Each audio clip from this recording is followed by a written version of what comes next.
here's the thing about mindfulness that we want to tap into. And mindfulness is not this isolated skill. It's not this thing I learned to be okay for a moment. So much of our lives, that's what we're looking for, right? So if my brain is saying, I want to feel good, and I learn an exercise to feel good for a moment, and I feel good for a moment, what happens the next moment? What happens later when I can't achieve that? What happens when I don't feel good? Does my mind then say, I don't feel good, I need to do something? And as was pointed out with Judy's thing, this line that we're having, this homeostasis, we call it sort of a set point. We all have a set point. It's our basis. We go back to this basis. Feel really good, come back to normal. Go, not so good, come back to normal. My mind's chasing a state.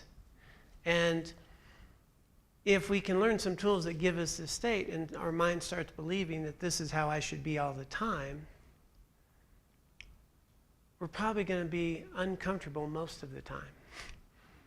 We're probably going to be uncomfortable. We're not going, is it okay to be a little nervous? Sure. Is it okay to be sad? Yeah. Why wouldn't you be sad if you just got some sad news? That I don't need to fix everything. That the ups and the downs of life are like the waves on the ocean. We experience them. But we can remember we're the ocean, not the waves. And as John was pointing out, we can step back and experience them without being swept up by them. So when we just do anything, whether it's mindfulness, whether it's a drug, whether it's biking, whether it's whatever our thing is that's going to make me okay, that thing that's going to make me okay, my mind's going to be chasing that reward system. Stimulus-driven pleasure. And here's the thing about stimulus-driven pleasure. It doesn't last. Right? Doesn't last. So the big problem in life, we often confuse stimulus-driven pleasure with well-being. If you were actually that happy all the time, your nervous system would shut down. It is not a calm place. Not a calm place. But we can actually, and hopefully what you're picking up is we can change all this. We can actually rewire ourselves. That's the magic of all this. The neuroplasticity, the gene expression, all of these things are malleable. The person I was 35 years ago when I walked in to a meeting, terrified, anxious, can't talk, is not the human being I am today. And my set point is not the same either. My natural state of being is at a greater degree of well-being than it used to be. And that did not come by having more pleasurable experiences. That won't get us there. So mindfulness, when you think of it, it's not an isolated skill. It's a skill that was always cultivated. We want to go back to its origins. It was cultivated in the context of ethics, of my attention, and of wisdom. It's the glue that helps me make my experience meaningful. It is the opportunity to know what is actually meaningful to me, as Judy was pointing out. What's meaningful? What's meaningful?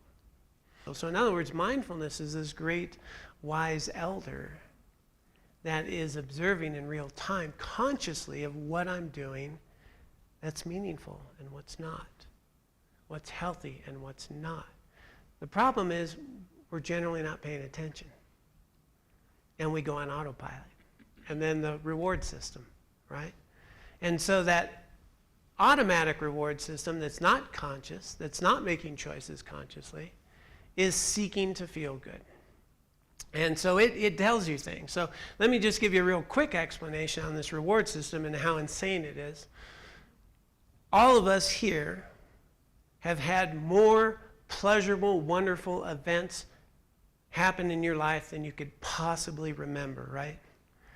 Since you were a kid till now, how many wonderful events, how many good meals, how many nice little outings, how many wonderful hugs, how many times you got the award, or just a good day, or a vacation, or whatever. Or for me, I'm thinking of a banana split right now. But How many times? How many wonderful, pleasurable experiences have you had in your life? You can't count them, can you? What would make you think that the next thing will make you happy? I've had millions of them, and I could be despondent right now. But my mind will still tell me, but when this next thing happens, it's all good. It's seeking that reward system that's based on something that's absolutely not true. That stimulus-driven pleasures are going to provide me a sense of well-being and worthiness. That's not how it works.